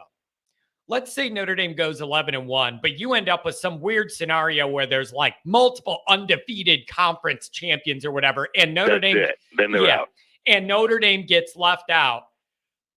I think even with that schedule, that's why we watch, right? Because if it comes to fruition of what we think is a very difficult schedule, and these teams like North Carolina State winds up going 8-4, and Pittsburgh goes 10-3, they're possibly in a championship with Clemson, conference championship. This is another team Notre Dame played, so they're going to have played USC. I mean, it's a lot of good talent that we're going to be up against this year. And that's what makes it fun to stay independent. But then again, you don't get to play in a conference champion. There is a positive and a negative to this. If we went 11-1 on this schedule, which we think is going to be very tough, and everybody else nationally agrees as well. If we went 11-1 and didn't make the playoff, we're going to be really frustrated and just kind of worked up about it. But big picture, that would be a terrific year 2 for Freeman. Like that would be on this schedule, 11-1 with all the loose ends that we don't know where they're going to fall. 11-1 would be great. Even if you miss the playoff, big picture, that would be a terrific sign for the future. Yeah, and not only that is that you'd get a good New Year's 6 game.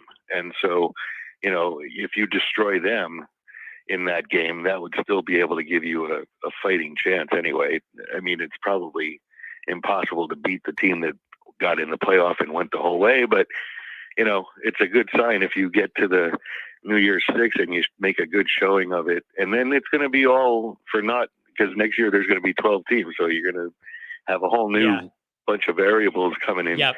But it's going to be I think with 12 teams, you're not going to have anybody that can have a complaint, because if you're not in the top 12, I don't feel bad for you. Yeah, I've been saying that. You know what I've been saying?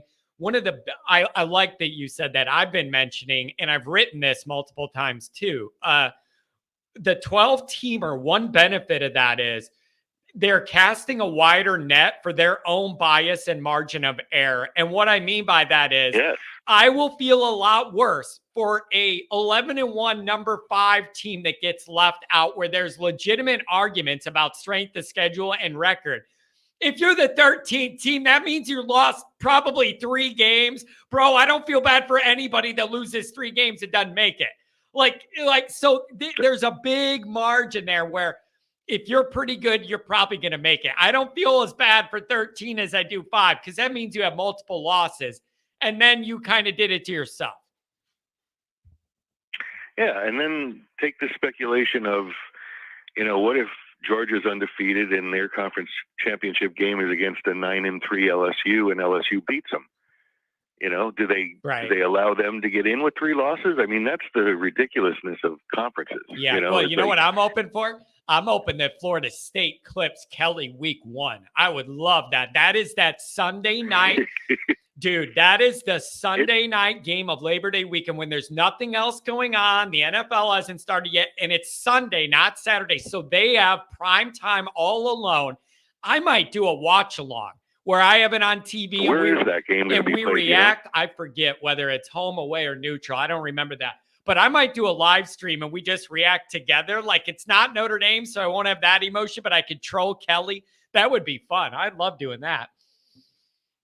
Well, that could very easily be one of his 3 losses. I don't believe in them because I just don't believe in Kelly. Like, we know what his big game ability is, and it's not much. Well, he beat Alabama last year, and now they're all believers. Same night we beat Clemson. I know, but what was it? Like a last-second field goal or something to win? Overtime. I don't know. Overtime. But it was still a big win for him. So that's what got them all excited. Anything else, my friend? Anything you want me to let people know at Notre Dame? I'm heading there tomorrow. You got any messages for me to send? No, I'm good. I just wanted to call in here.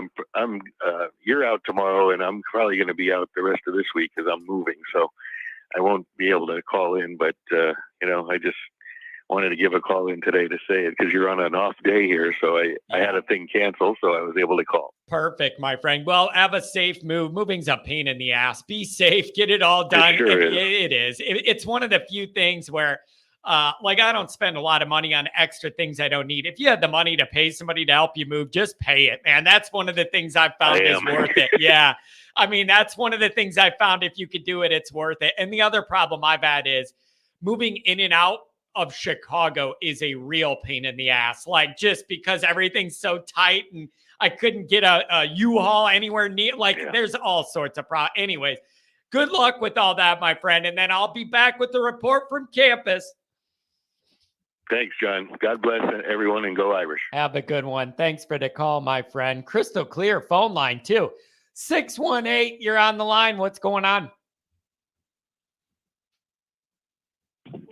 Hey, Tom. Thanks for taking my call this morning. How are you? I'm doing very well. What's on your mind on the day before Notre Dame camp opens?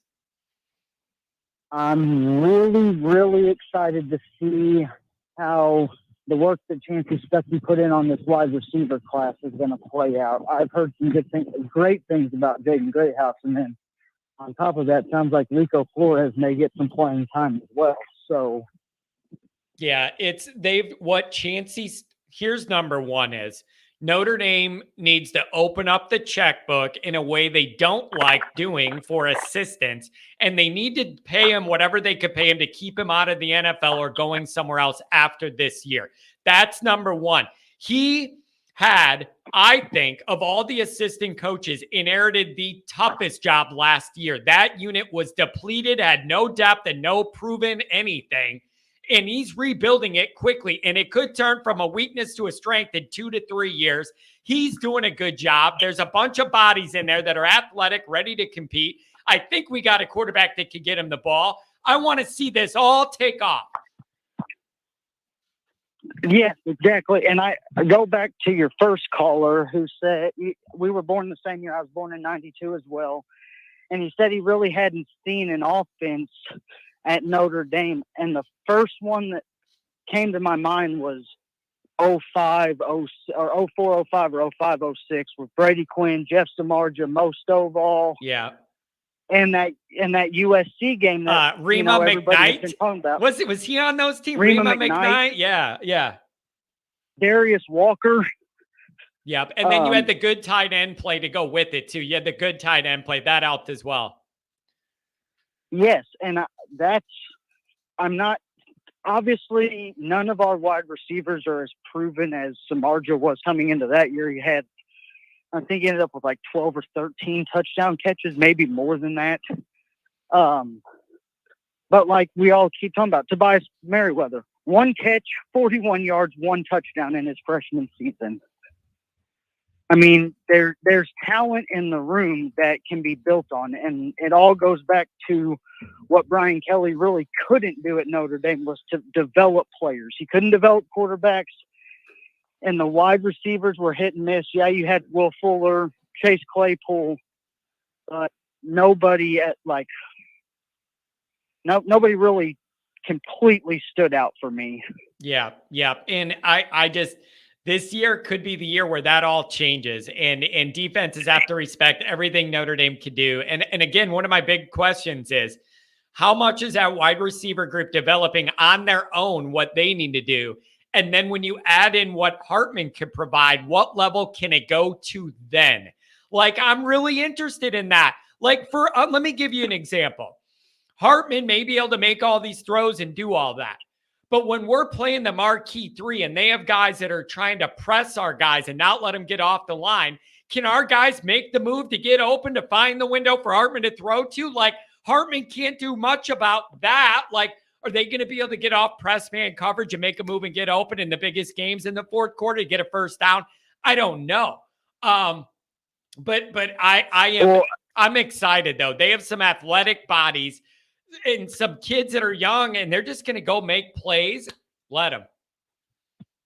And I don't think any of us know truly. Nobody knows if anybody's going to have the burst off the line to get past their safeties or corners. But if you have the threat of it, like the first play last year, Styles took that screen for 50-something yards down the sideline. Yep. Great first play. If you have the threat of that, then that's where your thunder and lightning comes in. If they're going to back off so they can cover deep, pound it with Estime or let Price take off or let Jabron Payne take off. Now, what does that blend look like? Like, that's where my mind's going is, what does that blend look like? Notre Dame's still going to want to run the ball, and it's in our DNA, and Estime is a proven guy that we like. They're going to want to do that. But you don't bring Sam Hartman in here to get conservative and run the ball like when Kelly. So I want to know what the balance is. What is that line?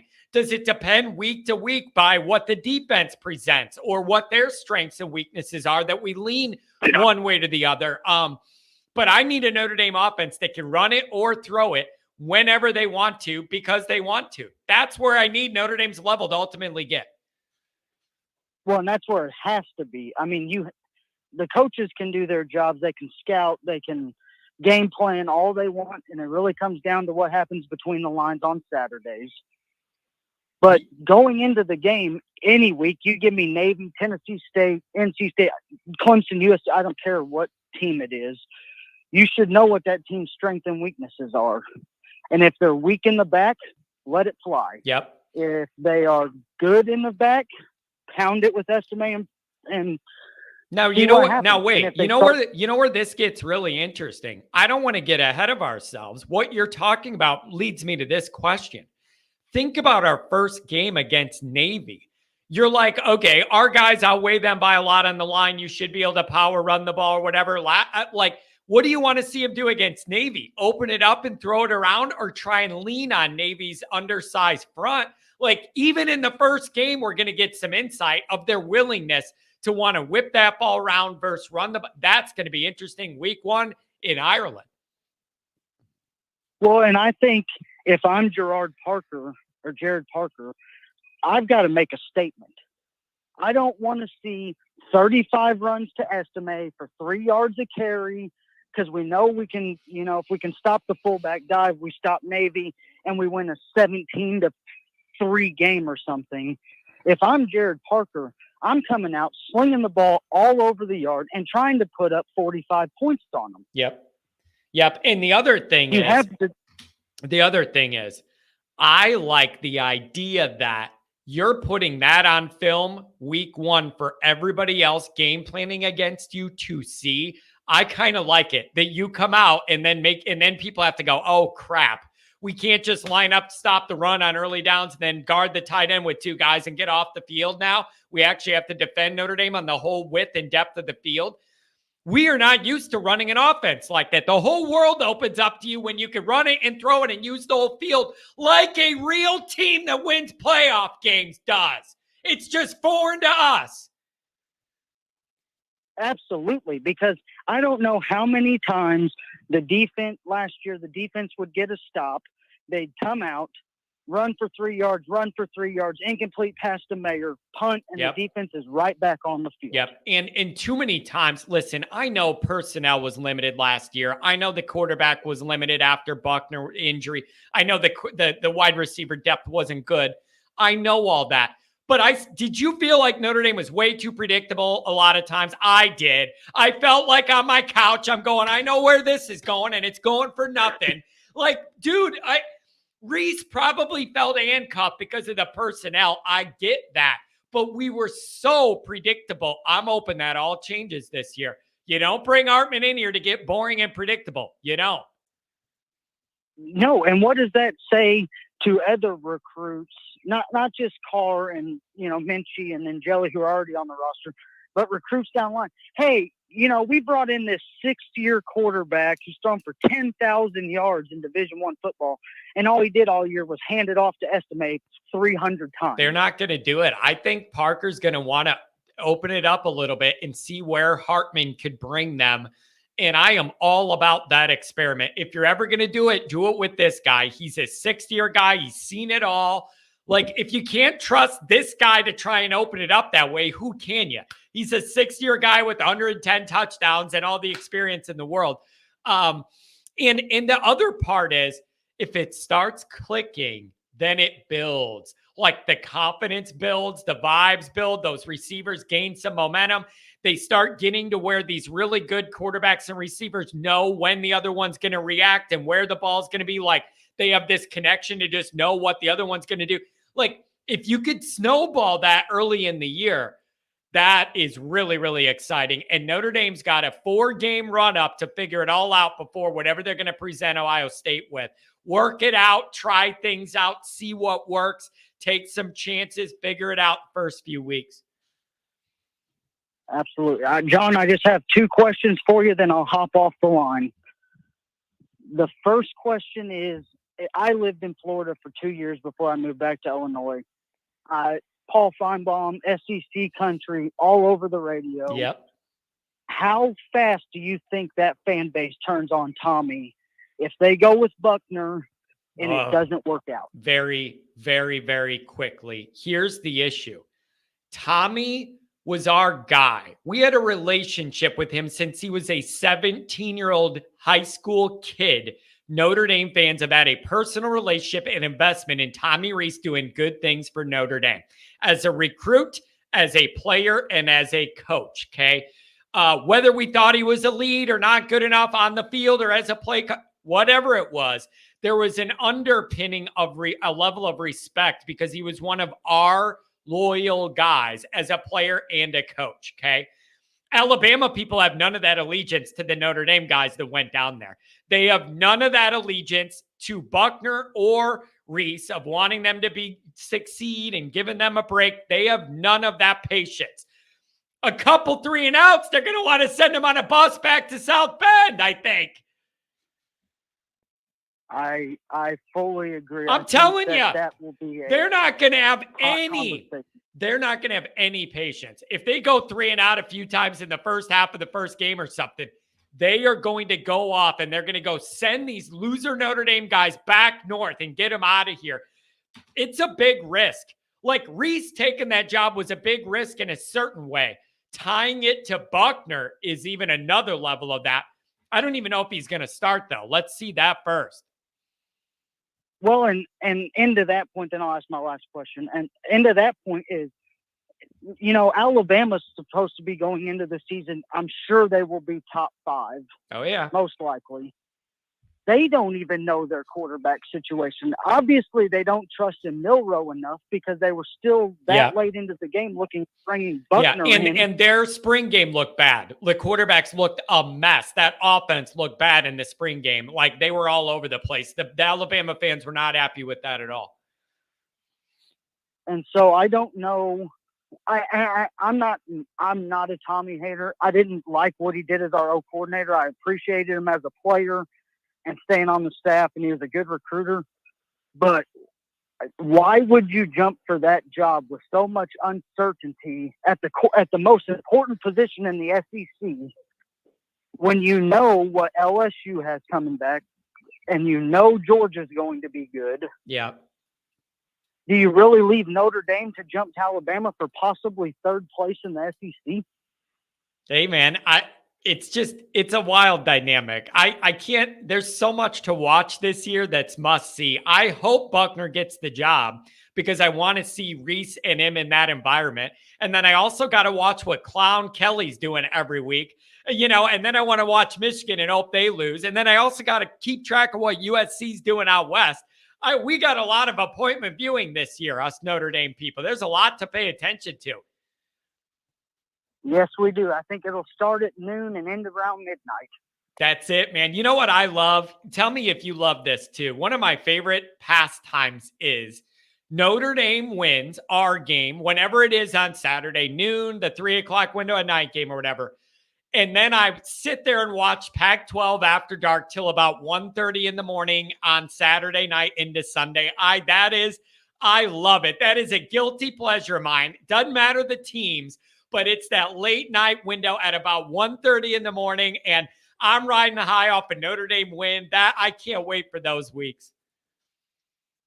That brings back so many memories, John. Even as a kid, used to wake up at 9 a.m. College game day comes on wherever they're at. When Notre Dame's good, they're always a talking point.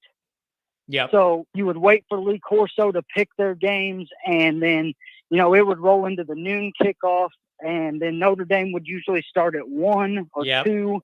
Yep, that 1:30 window. Man, we used to have a whole routine going on, man. It's just that Saturday routine's fantastic. And by the way, since we're talking about that, I'm going to remind everybody, I think most of you know, we are going live 1 minute after every Notre Dame game this year, unless I'm at the game.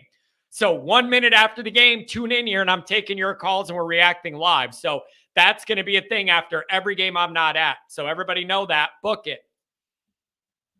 I hope there are a lot of good conversations this year and we don't have to scream. Yeah, me too. Me too. But the emotions are going to be hot, whether they're good or bad, right after the game. And you also know people are going to be drinking a few pops on a Saturday, so their emotions are going to be amplified.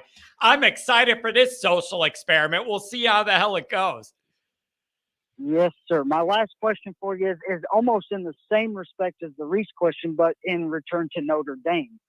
So if we come out the first 4 weeks, assuming everybody stays healthy and the team plays to its, for the most part, potential, you would assume we're 4-0 going into Ohio State. Gotta be.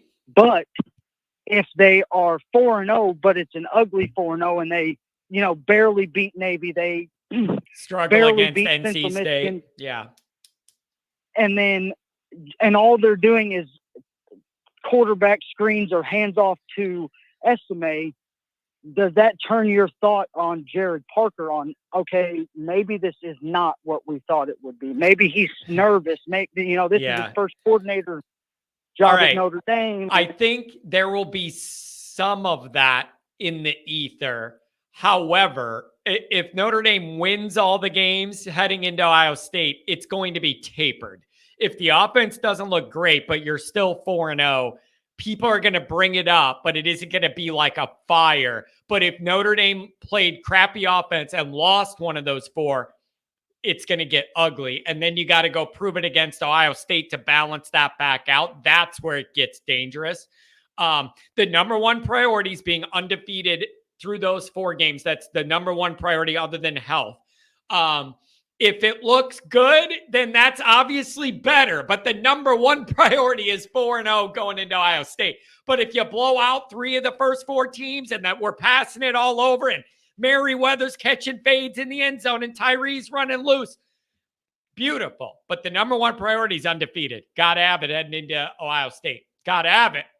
Oh, it has to. You have to be undefeated. Yep. And then you really start breaking the schedule down. Can we beat Duke? Can we beat Louisville? I'm sure we can. Can we, go on the road to Clemson? Big matchup with USC at home at that point too.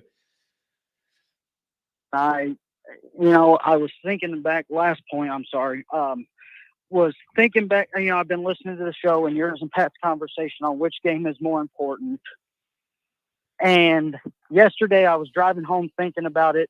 And I just got the inkling to turn on the 05 game. As much as it pains me, I just wanted to watch it. It hurts, doesn't it? And that punt return from Zibikowski, though, in the second quarter, I don't think I've heard Notre Dame Stadium that loud since. I am going to tell you this. Personally, that is probably the loudest I've ever heard it. Being in that actual stadium, that is probably the number one decibel level I ever remember hearing. Another very, very loud one in the modern era was Stanford 2012 in overtime. We stopped them on 4th down to win the game, but then they reviewed it. Everybody was silent, on the edge of their seat, waiting for the review to say the game's over or it's still going. And when they announced that the call stands, it was very loud then, but it was a different loud because there was a delay because it was a review. That Zibby return was the loudest I've ever personally experienced it, and I've been chasing that Notre Dame high ever since. Well, and I think for the past couple shows, I've been on your side thinking if we don't beat Ohio State, that's probably the biggest game of the year. But then watching that and then remembering that Caleb Williams put some nice, not so nice profanities on his fingers. Yeah. Coming into the Notre Dame game. Yeah. Like you said, put him on his ass every time you can. That's the only way to shut a kid like that up and down is to beat him and hit him and not let him run around and punk you. And you got to physically punish him legally. I'm not asking for Tanya Harding in the locker room or anything, but you got to beat the kid up. It's the only way to do it. There is no other way. No, there's no. And I don't want Jordan Botelho to get thrown out or a targeting penalty. Yeah. But somebody puts him on a few seconds after. If he draws one personal foul penalty, I don't intentionally hurt the kid by any means. I'm not for that at all. But put him down and put him in his place. Yep. And so that's what needs to happen. And so we need to just take 1 week at a time, take care of business, let this season build into what turns into a monster, hopefully. Listen, man, I really appreciate the call. Give me a call in a few more days and the rest of the month that we head into before the games. Give me a call again, my friend. Thanks, John. Have a great day. Have a good one. Thanks a lot. All right, that's going to be it, folks. I do have a bunch more calls, but I have things to do and stuff I got to get ready for my trip. I'm going to respond to this, though. Crying belly. John, you are joking when you say ND fans respect Rees, right? Next to Bertrand, he's the most overrated ND football person. Let me say this. As a player and a coach, there was nothing that ever sniffed elite that Rees ever did ever at Notre Dame as a player or an offensive coordinator. Nowhere near elite ever. Quarterback development, still waiting. Okay? But when I say respect, I mean as a Notre Dame guy, as a recruit, as a player, and then coming back as a coach. There's some respect in that loyalty that even if I don't think he's an elite quarterback developer and wasn't a good enough quarterback, we still respect Notre Dame guys that come back and want to be a part of Notre Dame and all that. That's what I mean.